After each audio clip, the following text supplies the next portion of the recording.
Welcome dear students. इस video में हम करेंगे 2.5 अ प्ले इस सबक का इंग्लिश वर्कशॉप से पहले अगर आप एक्सप्लेनेशन का वीडियो देखेंगे तो आपको जवाब समझने में और आसानी होगी। Now let us start. List the characters that have appeared so far in the play. इस नाटक के पहले हिस्से में जितने हमने किरदार देखे हैं उनकी हमें यहाँ पर लिस्ट पेश करनी है। The characters that have appeared so far in the play are listed below: the king, guards, the disciple, bricklayer, motor maker, potter, moneylender, moneylender's daughter. List all the different titles they use to address the king. बादशाह को मुखातिब करने के लिए जो मुख्तलिफ खिताबात इस्तेमाल किए गए हैं उनकी लिस्ट बनाइए। The titles used to address the king are as listed below: Most kind Lord and King, Merciful King, Royal Lord, Your Majesty, Just King, Most Esteemed Highness। इन सारे जो वर्ड्स है इंग्लिश में इनके उर्दू में मतलब जानने के लिए जो एक्सप्लेनेशन का वीडियो है आप ज़रूर देखिए। हर एक वर्ड को उर्दू में ट्रांसलेट करके बताया गया है। Copy the exclamations from the play, at least 5। Exclamatory sentences क्या होते हैं इसके लिए हमने ये वीडियो बनाया है, इसे ज़रूर देखिए। एक्सक्लेमेटरी सेंटेंस कैसे होता है जब हम ताज्जुब का इजहार करते हैं, तो ऐसे कौन से जुमले हैं हमारे लेसन में?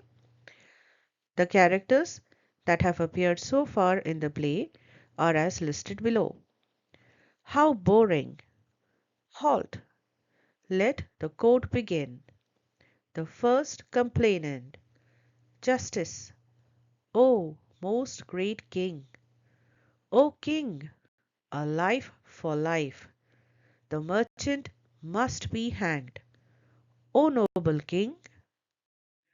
Copy the orders imperative sentences from the play। imperative sentence यानी जिसमें ऑर्डर होता है, हुक्म देना। तो ऐसे कौन से सेंटेंसेस हैं? The imperative sentences from the play are: be alert, halt, give your identity, make way for the king, you may stand there with those people who are in a queue, bow to the royal monarch, let the court begin, a life for life, fetch the merchant at once।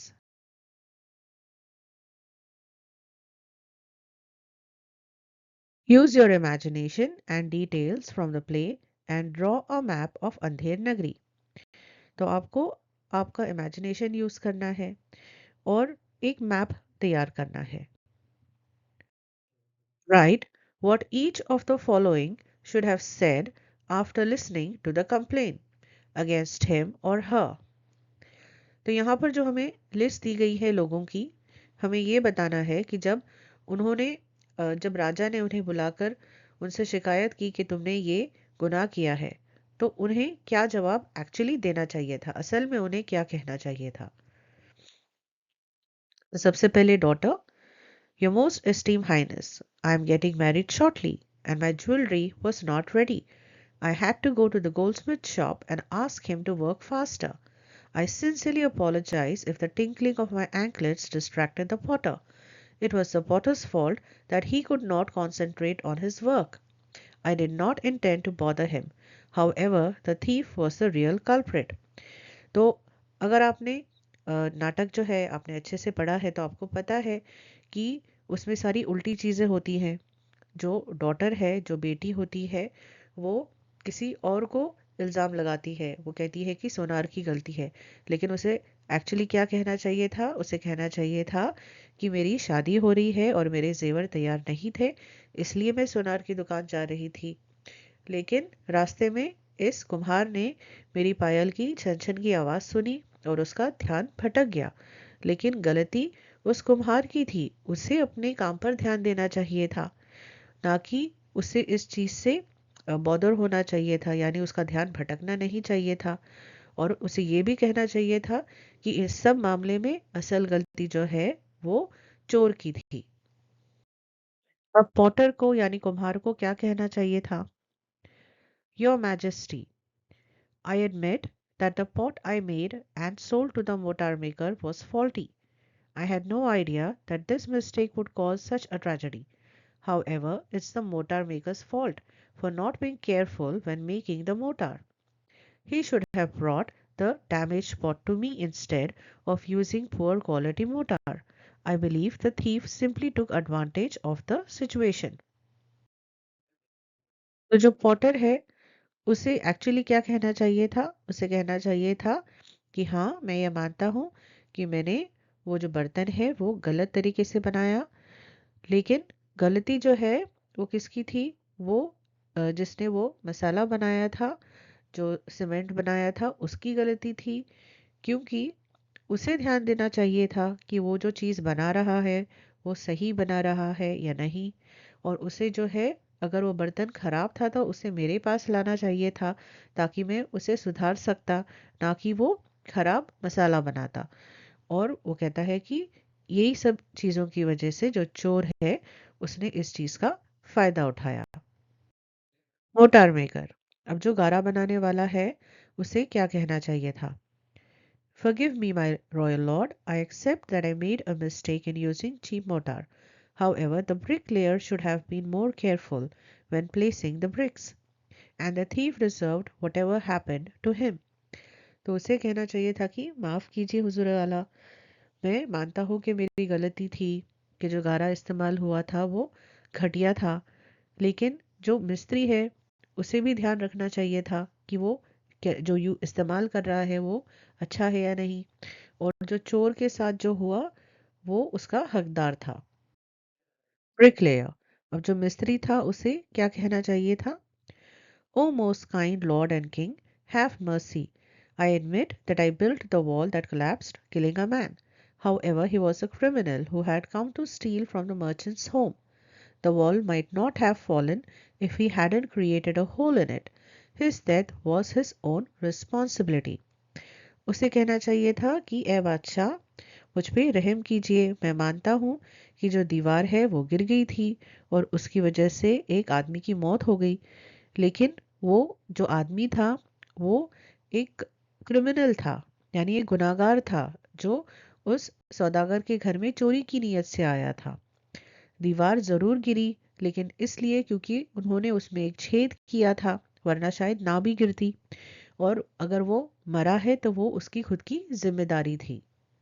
Merchant, जो सौदागर है उसे क्या कहना चाहिए था?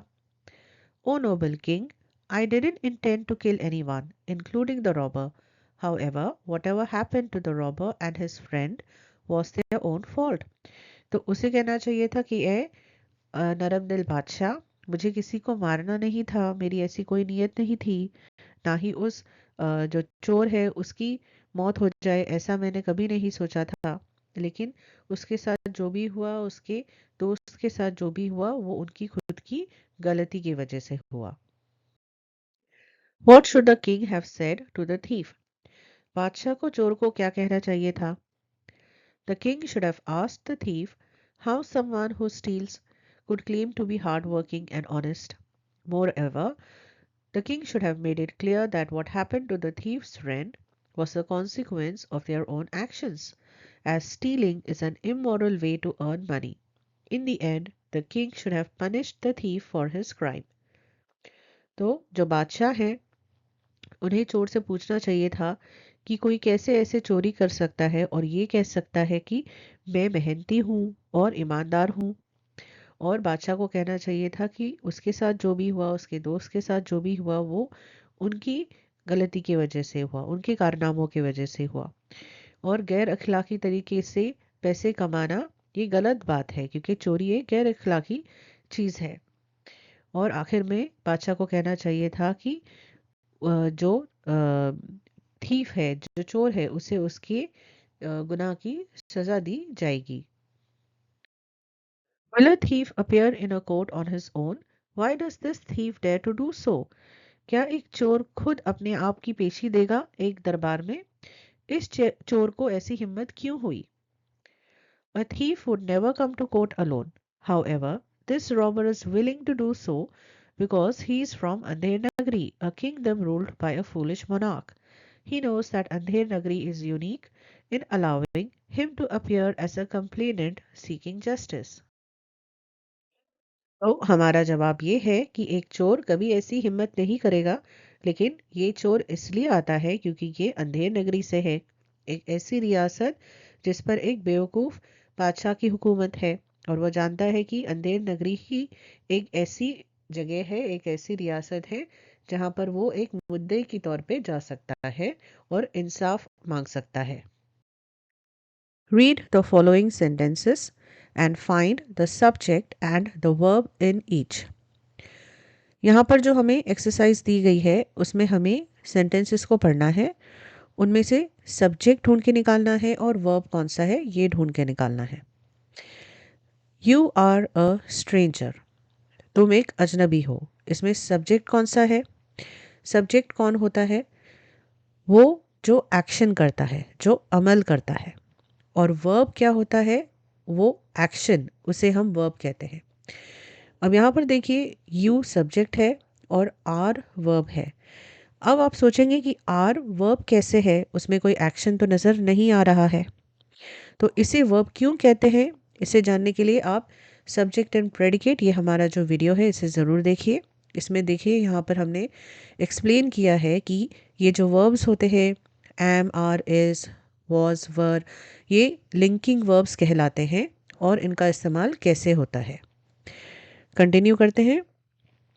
आई am a visitor here, तो यहाँ पर सब्जेक्ट कौन सा है? आई, और वर्ब कौन सा है? Am. You have heard right, you subject है और हैव हर्ड ये हमारा वर्ब है। तो यहाँ पर देखिए ये कॉम्बिनेशन है। यहाँ पर हैव जो है ये हमारा लिंकिंग वर्ब है और हर्ड जो है ये हमारा मेन वर्ब है। He must pay with his life, subject है ही एंड मस्ट पे ये है verb. The king will not hang me, subject है the king and verb will not hang. Read the following sentences. Tick the ones in passive voice. Copy them correctly. यहाँ पर हमें कुछ sentences दिए गए हैं, हमें पहचानने हैं कि इनमें से कौन से passive voice में है। Active voice और passive voice आपने पढ़ा होगा, तो हमें यहाँ पर passive voice खासकर ढूंढना है। पैसिव वॉइस के बारे में डिटेल में हमने ये जो 10th स्टैंडर्ड का लेसन है हिज फर्स्ट फ्लाइट, उसके वर्कशॉप के दूसरे हिस्से में पैसिव वॉइस को काफ़ी तफसील से समझाया है एग्जाम्पल्स के साथ। इसे ज़रूर देखिए। पहला sentence, I have heard amazing stories, ये एक्टिव वॉइस में है। I am specially impressed by the fact, अब मैंने देखा है कि काफ़ी सारे लोग इसे पैसिव वॉइस कह रहे हैं, लेकिन ये पैसिव वॉइस नहीं है। इसका ये जो जवाब है ये गलत है, ये एक्टिव वॉइस में है। इसके लिए आपको एक्टिव और पैसिव को समझना ज़रूरी है। तो अब देखिए कि यहाँ पर हम क्या कह रहे हैं कि I am impressed by the fact, तो यहाँ पर सब्जेक्ट और जो एक्शन हो रहा है वो समझना ज़रूरी। तो सब्जेक्ट कौन है? आई, और जो एक्शन है वो है इम्प्रेस्ड। तो यहाँ पर जो सब्जेक्ट है अगर वो डायरेक्टली एक्शन कर रहा है तो उसे हम एक्टिव वॉइस कहते हैं, ना कि पैसिव। तो अगर समझो ये ऐसे लिखा होता कि द फैक्ट इम्प्रेसेस मी, कि अगर हम फैक्ट की बात कर रहे होते, यहाँ पर जो फैक्ट है वो ऑब्जेक्ट है, अगर हम कहते कि फैक्ट ने इम्प्रेस किया, तब ये पैसिव वॉइस होता। तो इसलिए हम जो है इसे हम एक्टिव वॉइस मानते हैं। I am quite happy about it, ये एक्टिव वॉइस है। आई बेग फॉर जस्टिस, ये भी एक्टिव वॉइस है।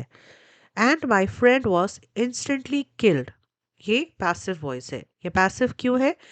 क्योंकि यहाँ पे जो सब्जेक्ट है वो कौन है? फ्रेंड, और उस पर किल का एक्शन हुआ था, लेकिन किसने किया था? ये किसी और ने किया था, इस फ्रेंड ने वो एक्शन नहीं किया था, तो इसलिए ये पैसिव वॉइस है।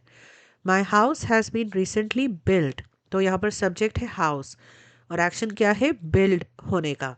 लेकिन हाउस को बिल्ड किसने किया था वो यहाँ पर मेंशन नहीं है, तो जो सब्जेक्ट है उसने डायरेक्टली इस एक्शन को नहीं किया है, इसलिए ये पैसिव वॉइस है। It is the fault of the brick layer, ये एक्टिव वॉइस है क्योंकि यहाँ पर सब्जेक्ट कौन है, ब्रिक लेयर, और एक्शन क्या है, फॉल्ट पर होने का, इसलिए ये एक्टिव वॉइस है।